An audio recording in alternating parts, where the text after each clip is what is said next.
एकदा मनापासून नमस्कार.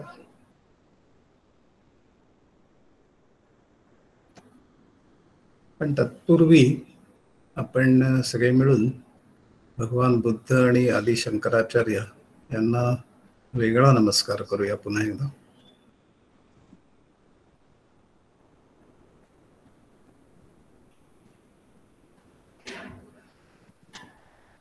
हा जो उपक्रम आहे शंकराचार्य पुण्यतिथी आणि बुद्ध जयंती, तर तो जो महर्षी विनोदांनी सुरू केला, तर त्याच्यामागे त्यांची भूमिका मला अशी वाटते की भगवान बुद्धांची जी शिकवण आहे तर ती सर्वसामान्य माणसाला समजण्यासारखी, सहज समजण्यासारखी अशी आहे. आणि आदि शंकराचार्यांची जी शिकवण आहे ती जरा बुद्धिमान लोकांसाठी अशी मानली जाते. तर दोघांचा समन्वय करणं म्हणजे त्यांचा कायमच दृष्टिकोन हा थिसिस, अँटिथिसिस आणि सिंथेसिस अशा स्वरूपाचा राहिला महर्षी विनोदांचा. आणि हा उपक्रम सिद्धाश्रम किंवा त्या परिसरामध्ये सुरू करण्यामागे जी त्यांची भूमिका होती ती तिकडच्या लोकांना सुद्धा बुद्धांचं तत्वज्ञान, शंकराचार्यांचं तत्वज्ञान हे त्यांना अवेलेबल करून देणं, उपलब्ध करून देणं, याच्यावरती त्यांचा भर होता. आणि अदिती वैद्य माझी मोठी बहीण ताई, तर तिच्या पुढाकाराने हे बरीच वर्ष आणि अप्पांचे काही शिष्य वर्ग जे आहेत तर त्यांच्या सहभागाने आणि सहकार्याने आणि सगळ्यांच्या एकत्रित अशा प्रयत्नांनी हा उपक्रम इतके वर्ष चालू राहिला. आणि मला असं वाटतं म्हणजे भगवान हे दोघं जे महापुरुष होऊन गेले त्याच्यातलं भगवान बुद्धांचाच आपण विचार करायला गेलो तर त्यांची दृष्टी अशी वाटते की सर्वसामान्य माणसाला जे प्रश्न पडलेले आहेत तर त्या प्रश्नांचं निराकरण कसं करायचं याच्यावरती त्यांनी जास्त भर दिला. आणि त्या प्रश्नांचं जर निराकरण झालं आणि त्यांच्या आयुष्यातलं जर दुःख कमी झालं तर ते दुःख कमी झाल्यानंतर त्यांच्या आयुष्यात आपोआपच खरा आनंद, खरी शांती, खरं समाधान आपोआप निर्माण होणार आहे. त्यामुळे जे समोर दिसतंय तर त्यातलेच प्रश्न कसे ॲड्रेस करायचे, त्याचे कसं त्या प्रश्नांचं, समस्यांचं निराकरण करायचं याच्यावरती त्यांनी भर दिला. आणि शंकराचार्यांची जर भूमिका पाहायला गेलं तर ब्रह्मसत्यम जगन्मिथ्या जीवो ब्रह्मैव नापरः असा त्यांनी विचार मांडला. आणि ते असं म्हणले की अर्धश्लोकेन प्रवक्ष्यामि यदुक्तम ग्रंथकोटिभिः, म्हणजे कोट्यावधी ग्रंथांमधनं जे विवरण केलेलं आहे अद्वैत तत्वज्ञान, तर त्याच्यातलंही फक्त अर्ध्या श्लोकाने तुम्हाला सांगतो त्याचं सार. ब्रह्मसत्यम जगन्मिथ्या जीवो ब्रह्मैव नापरः. ब्रह्मसत्य म्हणजे सर्वव्यापी जे चैतन्य आहे ते ब्रह्म आहे, त्याच्यातला एक अंश आपल्यामध्ये आहे. तर आपल्यातल्या अंशाची, त्या ब्रह्माचा जो आपल्यातला अंश आहे त्याची आपल्याला प्रचिती आली आणि सर्वव्यापी ब्रह्माची जर प्रचिती आली तर त्या प्रचिती आल्यानंतर हे जग मिथ्या आहे हे कळायला काही वेळ लागणार नाही.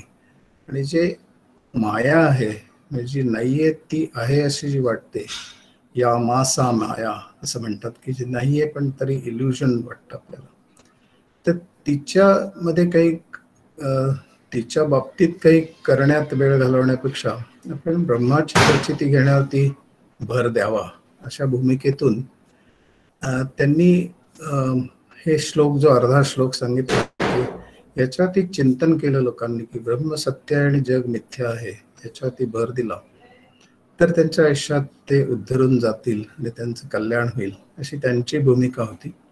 म्हणजे ब्रह्म जाणलं तर माया will take care of itself असं जो त्यांचं एक अप्रोच होता. आणि या उलट बुद्धांचा अप्रोच जरा वेगळा होता. ते समोर जे दिसतंय तर ते नाही कसं म्हणायचं, त्याला माया कसं म्हणायचं, दुःख तर जाणवत आहे ना, आणि मग ते दूर करायचं नाही. ते जर ॲड्रेस केलं नाही आणि लोक नुसतीच ब्रह्माविषयी कल्पना करत राहिली तर त्यांना ती अनुभूती खरोखर येईल का ब्रह्माची. आधी त्यांचे प्रश्न सोडवायला त्यांना जर मदत केली आणि त्यांची मनोभूमी तयार झाली तर त्याचा एक नैसर्गिक परिणाम म्हणून त्यांना ती अद्वैताची प्रचिती कालांतराने येऊ शकेल. म्हणजे मुद्दा असा की भगवान बुद्धांनी जे दृश्य विश्व आहे तर त्याचा काळजीपूर्वक अभ्यास कसा करायचा हे सांगितलं, आणि ते अर्थहीन कसं आहे, त्याच्यात दुःख कसं आहे, त्याच्यात अडकून न पडणं हे कसं योग्य आहे याच्यावर भर दिला, आणि अहंकाराचा निराश कसा त्याद्वारे होईल हे पाहिलं. आणि अहंकाराचा निराश झाला प्रत्यक्ष जगण्याशी संबंधित समस्यांचा अभ्यास करताना, आणि त्या समस्यांचाही निराश झाला, निराकरण झालं, आणि अहंकाराचाही निराश झाला, तर ब्रह्माची प्रचिती येणं किंवा अंतिम सत्याची प्रचिती येणं हे अवघड जाणार नाही, असा त्यांची जी भूमिका होती तर ती एक भौतिक दृष्टीने योग्यच होती. कारण दुःख माझ्या आयुष्यात आहे तर ते मी नाकारून कसं चालेल, मी त्याला माया कसं काय म्हणणार, दुःख मी जाणवत आहे मला. तर त्यामुळे त्यांनी जे जो मार्ग सांगितला की तुम्हाला म्हणजे दुःख आहे हे परम सत्य आहे, एक पहिलं सत्य सांगितलं. दुःखाला कारण आहे हे दुसरं सत्य सांगितलं. ते दूर करता येऊ शकतं असंही सांगितलं, आणि त्याचा मार्ग सांगितला. तो मार्ग सुद्धा आपण जर काळजीपूर्वक पाहिला तर खूप प्रॅक्टिकल आणि रॅशनल आहे. ते काय म्हणतात की तुम्हाला जर या जगातलं दुःख, आपल्या आयुष्यातलं दुःख दूर करायचं असेल तर तुम्हाला ते जे मार्ग सांगतायत की सम्यक दृष्टी असली पाहिजे. म्हणजे योग्य दृष्टी जर तुमची असेल जगाकडे पाहण्याची, तर तशी ती दृष्टी असल्यामुळे तुमचं पुढचं जे आहे की त्याच्यातून सम्यक विचार आला, योग्य विचार तुम्ही करू शकाल. योग्य विचार आला तर त्याच्यातनं तुम्ही संकल्प करायची वेळ आली तर तो तुम्ही योग्य करू शकाल. त्यानंतर कृती करायची वेळ आली तर ती योग्य करू शकाल. एक कृती करायची झाली तर नंतर तुम्ही जर तुमच्या उपजीविकेचं जे साधन आहे तर ते योग्य प्रकारचं असेल, नंतर तुमचं जो प्रयत्न तुम्ही कराल तर ते सुद्धा योग्य प्रकारचे प्रयत्न असतील. ते केल्यानंतर तुम्हाला त्या प्रयत्नांमधनं मुक्त व्हावं लागेल कालांतराने. प्रयत्न करता करता प्रयत्नातनं मुक्त होणे भगवान पतंजली सांगतात. नंतर मग माइंडफुलनेस असं म्हणतात ते, की याच्यामध्ये तुम्ही अस्ति म्हणजे जे अस्तित्वात आहे तर त्याची प्रचिती घेताना तुमच्या मनाबरोबर, शरीराबरोबर, भावनांबरोबर राहणं की जे विपश्यनामध्ये केलं जातं, तर तसं तुम्ही करत राहिला की तुम्हाला बोधाकडे तुमची जी वाटचाल आहे ती अधिक चांगल्या प्रकारे होईल, आणि मग सम्यक समाधी असं म्हणतात ते. पण ही जी प्रक्रिया पाहिली तर त्याच्यामध्ये खूप रॅशनल वाटतं पहा, खूप बुद्धिनिष्ठ, तर्कनिष्ठ वाटतं. आणि बुद्धीची इव्हॉल्ड रूप जे आहे, विकसित रूप जे आहे, जिथे तुम्हाला बुद्धीच्या क्षमताही लक्षात आलेल्या असतात आणि मर्यादाही लक्षात आलेल्या असतात. आणि त्यामुळे ज्यावेळेला बुद्धीचा विकास तुमचा परिपूर्ण झाल्यानंतर ज्यावेळेला तुमची बुद्धी तुम्ही बाजूला ठेवून तुमच्यात प्रज्ञा जागृत झालेली असते, तर त्यावेळेला तुम्हाला खऱ्या अर्थाने बाहेरच्या जगामध्ये जे घडणाऱ्या घटना आहेत त्याच्या मागे दडलेलं जे खरं सत्य आहे ते तुम्हाला समजू शकतं. त्याशिवाय ते कळूच शकत नाही. तर त्याचा ही जी मांडणी त्यांनी केली आहे ती खूपच रॅशनल वाटते. ते असंही म्हणतात, त्याचं म्हणजे कारण परंपरा सांगताना ते असं म्हणतात भगवान बुद्ध की जरा मरण यातून कुठ सुटला पूर्ण प्राणी जात, असे प्रसिद्ध आपल्या रामायणामधलं वचन आहे. तर ते जरा आणि मरण जे आहे ते कशामुळे आहे, त्याचं कारण काय? जरा म्हणजे वृद्धत्व किंवा आजारपण येणं किंवा आपलं वय वाढत जाणं, आणि ते कशामुळे येतं? तर जन्मामुळे येतं. ते आपण जन्माला येतो म्हणूनच वृद्ध, आणि आपण याच्या बाबतीतली ती कथा सगळ्यांनीच ऐकलेली असते की भगवान बुद्ध युवराज असताना ज्यावेळेला ते एकदा कुठल्या युवाचा उत्सव असतो युवकांचा, त्याला जात असताना त्यांना वाटेत एक आजारी माणूस दिसतो, प्रेत दिसतं, आणि ते सगळं पाहिल्यावरती त्यांचं सगळं उडूनच जातं लक्ष सगळ्या जगण्यावरचं, आणि ते हे सगळं सोडून देण्याचाच विचार करायला लागतात. आणि या सगळ्यामागचं रहस्य काय आहे हे समजून घेण्याची प्रेरणा घेऊन मग ते दीर्घकालीन तपश्चर्येला सुरुवात करतात, शोध घेतात. आणि त्यांची तपश्चर्या जी होते, त्यांना जो बोध होतो, अंतिम बोध जो तत्वाचा आहे, बोध त्यांचा बोधगयेला होतो. मग सुरुवात जे लोकांना सांगायला करतात त्यांना काय समजलंय तर ते सारनाथ मधनं होतं. तर हे आपल्याला सगळ्यांना माहिती असतं.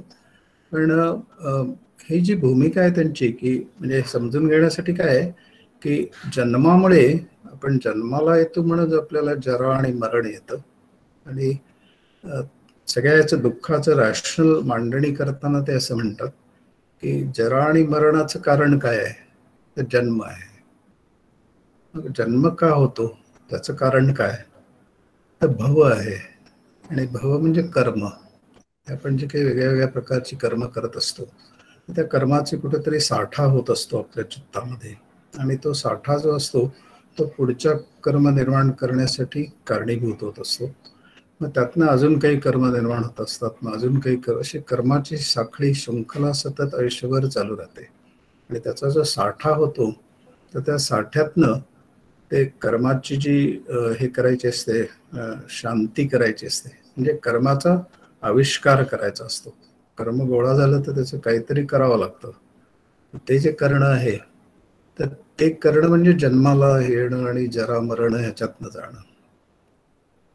नंतर मग आता आपल्याला समजा जरा मरणाचं हे कळलं की त्याचं जन्म हे कारण आहे, जन्माचं कारण भव आहे म्हणजे कर्म आहे. कर्माचं कारण काय असं विचार करताना ते सांगतात की लोभ हे जन्माचं कारण आहे. म्हणजे कशाचं तरी आपल्याला आकर्षण वाटत असतं आणि त्यामुळे कर्म घडतं आणि ते कर्म साठतं, त्यातनं जन्म होतो. रॅशनली आपण जर विचार करत गेलो ते सगळं समजण्यासारखं पटण्यासारखं वाटतं. आणि म्हणूनच आज भगवान बुद्धांच्या बाबतीमध्ये जर पाहायला गेलं तर सगळं जगभर त्यांच्या तत्वज्ञानाचा आणि विचार जीवनशैलीचा प्रसार जगभर झाला आहे. आणि मगाशी मी माइंडफुलनेस म्हणलो तर तो आता एक परवलीचा शब्द सगळ्या सायकोलॉजिस्टच्या क्षेत्रामध्ये सगळ्यांच्या तोंडी तेच येतात की माइंडफुलनेस म्हणजे अवेअरनेस, जागृत असणं. मगाशी मी म्हणलो तसं की शरीर, मन, बुद्धी, आपल्या भावना या सगळ्यांच्या बाबतीत जागृत असणं, असं त्यांनी सम्यक सती ह्या बाबतीत बोलताना म्हणलं होतं. तर इथे आपण ते लॉजिकल जे आहे, रॅशनल जे आहे, तर्कनिष्ठ आहे, ते कसं आहे ते आपण समजून घेण्याचा प्रयत्न करतोय. की जरा मरणाचं कारण काय, तर जन्म आहे. जन्माचं कारण काय, तर कर्म आहे. कर्माचं मागचं कारण काय, तर आकर्षण आहे किंवा प्रलोभन आहे किंवा, आणि त्यामुळे ते तुम्ही कर्म केलं जात आहे. काहीतरी इच्छा आहे, ती लोभ आहे, तो पुरा करण्यासाठी केलं जाते कर्म. तो लोभ कशामुळे निर्माण झाला असं जर पाहिलं तर तो तृष्णेमुळे निर्माण झाला.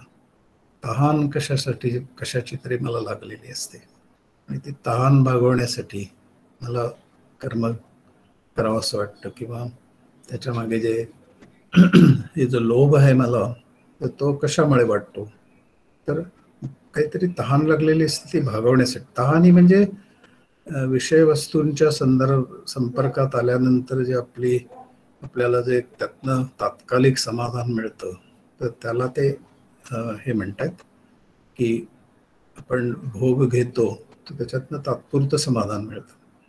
तर लोभ जर असेल तर त्याच्यातनं लोभाच्या मागे काय असतं, तर तृष्णा असते. ती पुरी करण्यासाठी आपण काहीतरी लोभाने प्रभावित होऊन कर्म करतो. मग त्याच्या पलीकडे त्याचं काय कारण असतं, तृष्णेचं कारण काय असतं, कशामुळे तृष्णा निर्माण होते, तहान कशामुळे निर्माण होते, तर तुम्हाला कुठेतरी त्याच्या मागे तुम्हाला एक वेदना असते कुठली तरी. वेदना कुठल्या प्रकारच्या असतात, तर सुख, दुःख आणि उपेक्षा अशा प्रकारच्या ज्या 3 अवस्था आहेत, तर त्या म्हणजे वेदना झाल्या. वेदना म्हणजे परसेप्शन, जाणणं अशा अर्थाने. की काहीतरी गोष्ट आपल्याला जाणवते म्हणजे त्याची वेदना होते. वेदना म्हणजे दुःख अशा अर्थाने नाही. तर ते वेदना का होते, वेदनेचं कारण काय, तर स्पर्श. मग स्पर्श कशाचा, तर इंद्रिय आणि आपलं बाहेरचं विषय विश्व यांचं जे यांचं जे काय होतं त्यांच्यात जे नातं निर्माण होतं दोघांमधलं, तर ते म्हणजे हे झालं, काय झालं, स्पर्श झाला. मग हा जो स्पर्श आहे विषयाचा आणि इंद्रियांचा होणारा जो स्पर्श आहे, त्याचं कारण काय झालं, तर षडायतन म्हणतात ते. म्हणजे काय, तर मन आणि 5 ज्ञानेंद्रिय मिळून जे आपल्याला साधन सामुग्री मिळाले निसर्गाकडनं, तर ती असल्यामुळे आपल्याला बाहेरच्या विषय वस्तूंची संपर्क प्रस्थापित करणं, त्यांच्याशी नातं निर्माण करणं शक्य होतं. म्हणून स्पर्शाचं कारण काय, तर विषय हे विषय आणि बाहेरचं आपली इंद्रिय यांचं नातं निर्माण होणं. मग त्याच्या मागे काय, त्या षडायतन हे मन आणि 5 ज्ञानेंद्रिय. मग त्याचं कारण काय, हे मन आणि हे ज्ञानेंद्रिय कशाच्या आधाराने राहतात, तर नामरूपाच्या नावाने. म्हणजे आपलं जे नामरूपात्मक असतं, आता मी संप्रसाद विनोद, मी तुमच्या पुढे काहीतरी दिसतोय, मला काहीतरी नाव आहे, हे नामरूप झालं. तर ते जे अस्तित्व आहे, तर ते जर नसेल तर षडायतन असू शकत नाही. म्हणून षडायतनाच्या मागे काय आहे, नामरूपात्मक अस्तित्व आहे. आता हे नामरूपात्मक माझं जे अस्तित्व आहे, किंवा आपण जे ऐकताय आता या कार्यक्रमात सहभागी झालाय, तर त्या सगळ्यांचं प्रत्येकाचं जे अस्तित्व आहे, तर ते नामरूपात्मक अस्तित्व कशामुळे आपल्याला लक्षात येतं, त्याच्या मागचं कारण काय, तर विज्ञान म्हणजे विशेष प्रकारचं ज्ञान किंवा जाणीव. आपल्याला अस्तित्वाची आपल्या जाणीव होते वेगळ्या प्रकारची, आणि म्हणून नामरूपात्मकपणा हे आपल्याला जाणवतं. म्हणून जाणीव किंवा विज्ञान, विशेष प्रकारचं ज्ञान, हे त्याच्या मागे झालं. कशाच्या मागे झालं, षडायतन म्हणजे मन आणि 5 ज्ञानेंद्रिय. तर याचं अधिष्ठान काय, तर नामरूपात्मक झालं. नामरूपात्मकचं काय झालं, तर जाणीव झाली. जाणीवेचं काय, तर संस्कार किंवा प्रवृत्ती असं त्यांनी म्हटलंय, की काहीतरी माझ्यामध्ये प्रवृत्ती निर्माण होतीये आणि काय पुढचं सगळं सुरू होत आहे. मग ही जी प्रवृत्ती आहे किंवा संस्कार जो आहे, त्याचं कारण काय, असं सांगताना भगवान बुद्ध असं म्हणतात की त्याच्या मागे अविद्या आहे. अविद्या काय आहे, तर अयथार्थ दर्शन आहे.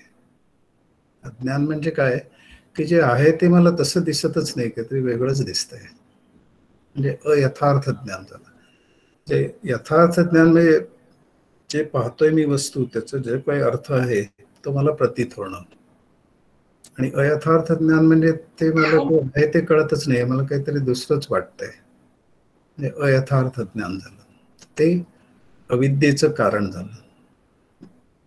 तर त्याचं पुन्हा विवेचन ते असं करतात की जे परिवर्तनशील आहे, अनित्य आहे, आणि जे नित्य आहे तर त्याच्यातला फरक नीट करू न शकणं. तसंच शंकराचार्य सुद्धा नित्य अनित्य वस्तू विवेकाने सुरुवातच करतात साधन चतुष्टय सांगताना. तर तसं इथे सुद्धा ते भगवान बुद्ध हे नित्य काय आणि अनित्य काय हे जर तुम्हाला समजलेलं नसेल पूर्णपणे, तर तुम्हाला यथार्थ ज्ञान होणार नाही, अयथार्थ ज्ञान होईल. आणि जर जे काही आपल्या आजूबाजूला घडतंय त्याचं जर मला यथार्थ ज्ञान झालं नाही, तर मला ते प्रश्न किंवा ती अनुभूती नीट येणारच नाही. ती जर अनुभूती नीट आली नाही, तो प्रश्न नीट समजला नाही, मी तो सोडवणार कसा. हे सोडवायचं जर असेल, मला कुठलाही प्रश्न सोडवायचा असेल, तर सुरुवात ही यथार्थ ज्ञानानेच झाली पाहिजे. जे आहे ते मला दिसलं पाहिजे, आणि जर ते दिसलं नाही तर मला ते कळणारच नाही. ते कळलंच नाही तर मी त्याचं निराकरण कसं करणार. तसं दुसरं ते म्हणजे नित्यता आणि अनित्यता हे कळलं पाहिजे, हा एक भाग आहे. आणि दुसरं अजून असं की म्हणजे तुम्ही भ्रमामध्ये राहू नका, असं ते म्हणतात की काहीतरी कल्पना तुम्ही जर केली की आत्मा असा आहे तसा आहे, तर तुम्ही कल्पनेतच हरवून जाल. तुम्हाला अनुभूती, प्रत्यक्ष आत्मानुभूती येणारच नाही. म्हणून असं म्हणता येईल की भगवान बुद्ध हे आत्मानुभूती, आत्मदर्शन होणं, आत्मसाक्षात्कार होणं, याच्यासाठी पार्श्वभूमी कशी तयार करावी आणि ती जर छान प्रकारे तयार झाली, मला आत्ता मी म्हणलो तसं तुमची सम्यक दृष्टी असेल, सम्यक तुमची वाचा असेल, सम्यक तुमचं बोलणं व्यवस्थित आहे, तुमचं विचार व्यवस्थित आहेत, कृती व्यवस्थित आहेत, तुम्ही जे तुमच्या चरितार्थाचं साधन निवडलंय तर ते सुद्धा काहीतरी भलतसलत नाहीये, हे दारू विकणं नाहीये, जुगार खेळणं नाहीये, किंवा मांस मच्छी विकणं नाहीये, तर असं जर असेल, ड्रग्ज विकणं नाहीये, तर तुमचं आजीविका सुद्धा चांगली झाली. म्हणजे सगळ्या बाजूनी तुम्ही जर फुल प्रूफ स्वतःला केलं, त्यांनी जे सांगतायत त्या मार्गाने आपण जर गेलो, तर आपलं चित्त विचलित होणं, त्याचं स्वस्थता बिघडणं, अशांत होणं, आपल्या विचारांचं काहूर मारणं, असं काही होणारच नाही. कारण ते सांगतात ते काहीतरी त्यांना जाणवलेलं, प्रत्यक्ष अनुभूती आल्यानंतर ते बोलतात. म्हणजे या दोघांच्या बाबतीत हा कॉमन फॅक्टर आहे की ते नुसतेच बोलत नाहीत, तर प्रचिती घेऊन बोलतात, आणि त्यामुळे त्याचा परिणाम इतके वर्षानुवर्ष टिकून राहिलेला आहे. नुसतं बोललेलं असतं ते तेवढं परिणामकारक नसतं, त्याच्या अनुभूतीतनं आलेलं असतं त्याचा परिणाम जास्त चांगला असतो. तर भगवान बुद्ध काय भगवान शंकराचार्य काय आदिशंकराचार्य, ते दोघेही एका उच्च श्रेणी, म्हणजे आपलं जे आपली जी चेतना असते त्याची सर्वोच्च पातळी जी असते तिथपर्यंत पोचलेले महायोगी असल्यामुळे ते जे सांगतात ते सगळं त्यांच्या दर्शनातनं, त्यांना जे सत्याचं दर्शन घडलं, त्या दर्शनाचं ते आपल्यापुढे विवरण करून सांगतात, आणि त्यामुळे त्याची व्हॅल्यू फार मोठी आहे. नुसतं इकडचं तिकडचं गोळा करून ते सांगत नाहीत, तर आतून येते त्यांचं सगळं सांगणं. तर ब्रह्मसत्यम जगन्मिथ्या जीवो ब्रह्मैव नापरः हे फार बेसिक वचन आहे ना. अर्ध्या श्लोकात ते सांगतात ब्रह्मसत्यम जगन्मिथ्या जीवो ब्रह्मैव नापरः. थोडक्या ह्याच्यामध्ये पण अत्यंत मूलभूत असं सांगणं हे कायमच सूत्ररूप लिखाणाचं वैशिष्ट्य राहिलेलं आहे. भगवान पतंजलींची सूत्र सुद्धा तशीच आहेत. हे सगळं अगदी मोजक्या शब्दामध्ये व्यवस्थित सांगणं, त्याच्यावरती त्यांचा भर राहिलेला आहे. तर हे आपण लक्षात घ्यायला पाहिजे की जगण्याशी संबंधित जे प्रश्न आहेत तर ते उत्तम प्रकारे सोडवावेत कसे, याचं मार्गदर्शन आपल्याला भगवान बुद्धांच्या त्यांनी जे सांगितली त्यांची जी शिकवण आहे तर ती चांगल्या प्रकारे समजून घेतली, आत्मसात केली, त्याच्यावरती प्रयोग करून पाहिलं, त्याची यथार्थता जी आहे ती आपण पटली आपल्याला पूर्णपणे, आणि ती आपल्याला जर आपल्या जीवनात तो एक अप्रोच म्हणून आपल्यामध्ये समाविष्ट झाला, तर हे जे जग दुःखमय आहे असं जे ते सांगतायत, तर ते आपल्याला जर पटलं पूर्णपणे, तर ह्या जगाविषयीचं आकर्षण राहण्याचा प्रश्नच राहणार नाही. म्हणजे जग मिथ्या आहे असं जे शंकराचार्य म्हणतात, तर त्या मिथ्यापणाची प्रचिती तर भगवान बुद्ध सांगतात त्याप्रमाणे घेतली गेली, तर हे जग त्याच्यामध्ये काही मला ॲस्पिरेशन्स त्याच्यात काही मिळवण्याची आवश्यक नाही, आणि मला जे काही साध्य करायचं आहे ते त्याच्या पलीकडचं आहे हे कोणी सांगावं लागणार नाही, तर त्याचं त्यालाच त्या माणसाला लक्षात येईल. त्यांनी जर भगवान बुद्धांच्या शिकवणीचा व्यवस्थित अभ्यास केला, त्या संकल्पना समजून घेतल्या, त्याच्यावर प्रयोग केले, त्याच्यावर चिंतन केलं, आणि मग त्याला ते उलगडलं की अरे हो, ते म्हणतात ते खरं आहे असं त्याच्या लक्षात आलं, आणि आपण हे सम्यक दृष्टी, सम्यक वाचा हे सगळं जर सांभाळलं तर आपल्या आयुष्यातले प्रश्न खूप कमी होत आहेत, आणि आपल्याला जे काही समस्या येतात त्या अशा फार भयंकर स्वरूपाच्या नाही आहेत, त्या सहजपणे हाताळता येण्याजोग्या आहेत. तर असं बोधानी त्यांच्या लक्षात यावं,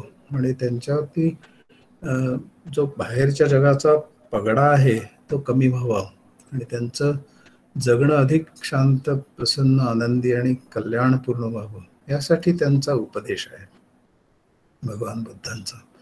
आणि शंकराचार्य, आणि अजून एक असं मला वाटून गेलं की भगवान बुद्धांचं जर आपण आयुष्य पाहिलं तर ते 80 वर्षाचं होतं. ते एका म्हणजे राजा होते, राजपुत्र होते आणि त्यामुळे त्यांनी त्यांचा हे झालं होतं, विवाह झालेला होता, पुत्र झालेला होता त्यांना, राहुल. तर त्यामुळे त्यांनी या जगण्याशी संबंधित जे दुःख आहे तर त्याचा त्यांनी जवळून प्रचिती घेतली होती आणि त्यामुळे त्यांना अनुभवाने माहिती होतं की अरे आपल्याला राजपुत्र असून आणि असून एवढंच पण दुःख अनुभवलं आणि त्यांच्या हातात संवेदन क्षमता उत्तिच्च कोटीची असल्यामुळे त्यांना मृत व्यक्ती पाहिली, आजारी व्यक्ती पाहिली आणि त्यांच्या डोक्यात एकदम प्रकाश पडला. इथं आपण रोज पाहतोय मरणारी माणसं समोर जात आहेत, पण आपल्याला काय असं वाटतं की आपण अमरच आहोत. पण तो जो भेद असतो किंवा ते जे समज असते की समोर जी गोष्ट दिसतीये तर त्याचं यथार्थ ज्ञान मला जर झालं तर त्याचे परिणाम हे जसे त्यांना अपेक्षित आहेत तसे होणार नाही.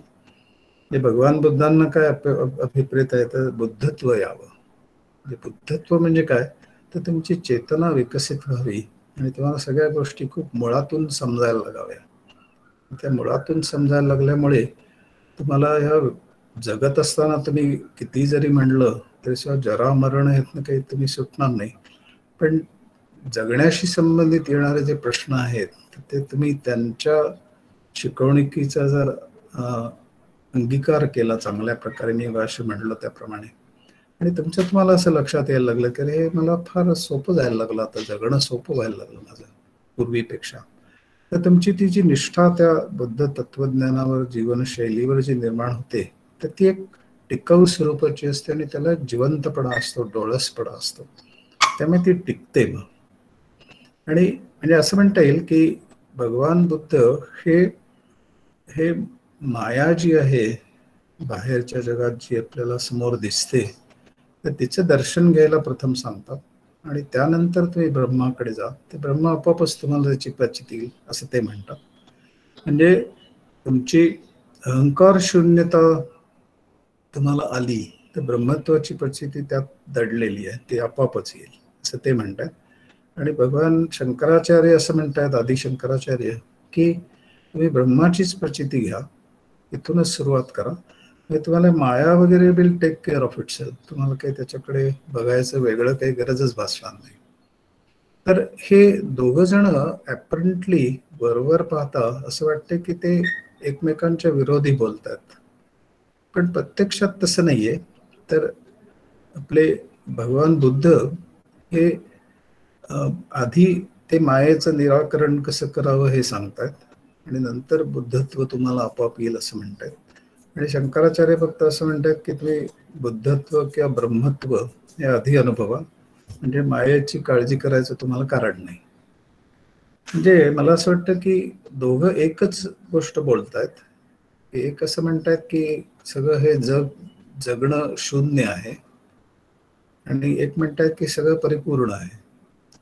ती शून्यता जी आहे, जे भगवान बुद्ध सांगतायत, ती शून्यता ही अहंकारची शून्यता आहे आणि अहंकार शून्य तुम्ही झाला तर तुम्हाला ब्राह्मी स्थिती आपोआपच येणार आहे. आणि शंकराचार्य काय म्हणतात की ब्राह्मी स्थिती आली की तुम्हाला अहंकाराचा निराश वेगळा करायची गरजच राहणार नाही, अहंकाराचा निराश आपोआपच झालेला असेल. म्हणजे ऊस जर असेल तर आपण इकडनं खाल्लं काय किंवा दुसऱ्या बाजूने खाल्लं काय, दोन्ही गोडच आहेत, गोडच लागणार. फक्त मी इकडनं खाताना दिसेल आणि दुसरी व्यक्ती तिथे दुसऱ्या टोकाला बसली असेल, खात असेल तर तिकडनं खाताना दिसेल. तर तसं दोघं जण एकच सत्य सांगतायत, त्यांच्या अनुभूतीने त्यांना समजलेलं जे आहे ते सांगतायत. आणि हे फक्त अप्रोच यांचा वेगळा आहे भगवान बुद्धांचा, आणि शंकराचार्यांचा अप्रोच वेगळा आहे, कारण अनुभूती वेगळी आहे. आणि शंकराचार्यांचं आयुष्य मग अशी म्हणलं तसं भगवान बुद्धांनी 80 वर्षाचं आयुष्य त्याच्यात सगळं पाहिलं होतं, त्यामुळे त्यांना सगळ्या जगातलं दुःख निवारण करण्याची प्रेरणा जास्त तीव्रतेने झाली असावी. आणि शंकराचार्यांची तुम्ही जर आयुष्य पाहिलं तर 32 वर्षाचं आयुष्य टोटल होतं. तर त्याच्यात सगळं वेदाध्ययन करणं, सगळ्या भारतभर हिंडून 4 ठिकाणी आश्रम स्थापन करणं, मठ स्थापन करणं, हे मोठं कार्य आणि त्या काळात त्यांनी केलं. तर त्यांचा भर हा प्राधान्याने आत्मानुभूतीवर राहिला आणि त्याचे परिणाम म्हणून बाहेरचं सगळं तुमचं अस्तित्वात असलेले प्रश्न सगळे आपोआप दूर होतील असं त्यांचं म्हणणं राहिलं. ते समजण्यासारखं आहे, म्हणजे की दोघांची जीवनशैली पाहिली, त्यांची बॅकग्राऊंड पाहिली, फॅमिली बॅकग्राऊंड, त्यांचं ब्रिंगिंग अप पाहिलं, तर दोघांच्या अप्रोचेस मधला, दोघांच्या जीवनाच्याकडे पाहण्याच्या भूमिकेतला जो फरक आहे तो आपल्याला सहज लक्षात येण्यासारखा आहे. आणि लक्षात येऊन आपण भगवान बुद्धांची शिकवण आणि शंकराचार्यांची शिकवण त्याचं सिंथेसिस करावं, त्याच्यातलं जे योग्य आहे ते घ्यावं आणि असा एक उपक्रम इथल्या भागामध्ये, म्हणजे तसा तो आत्ता जरा प्रगत झालेला आहे, विकसित झालेला आहे, पण नाही तर केतकीचा माळा जिथे सिद्धाश्रम आहे तर तो अगदीच अविकसित सामान्य खेडं होतं. अप्पा ज्या वेळेला हयात होते तर त्यावेळेला त्यांना ही अशी प्रेरणा का झाली असावी, तर असा विचार करताना मला वाटलं की हे दोन्ही महापुरुष जे आहेत तर त्यांच्यात म्हणजे असं एक छाप मारला जातो ना की भगवान बुद्धांची दृष्टी ही सगळं व्यर्थ आहे, सर्वम दुःखम सर्वम क्षणिकम असं जे त्यांची दृष्टी आहे तर ती थोडी नकारात्मक आहे, असं एक भ्रम असतो लोकांचा. ते नकारात्मक वगैरे काही नाही, त्यांचा अप्रोच वेगळा आहे आणि शंकराचार्यांचा अप्रोच वेगळा आहे, पण दोघं जण एकाच परमसत्याविषयी बोलतायत आणि ते समजून घेण्यासाठी लोकांनी आपापला जो मकदूर असेल, वकूब असेल, तर त्यानुसार त्यांनी आयदर भगवान बुद्धांची निवड करावी, शंकराचार्यांची करावी, की दोघांची एकत्रितपणे करावी, पण कल्याण आपलं साधावं, आत्मदर्शन आत्मसाक्षात्कार करून घ्यावा, तर ते करण्यासाठी लोकांना प्रेरणा द्यावी यासाठी त्यांनी 60 वर्षापूर्वी उपक्रम सुरू केला आणि तो अजून चालू आहे. त्याला लोकांना सगळ्यांचा सहभाग त्याच्यात असतो.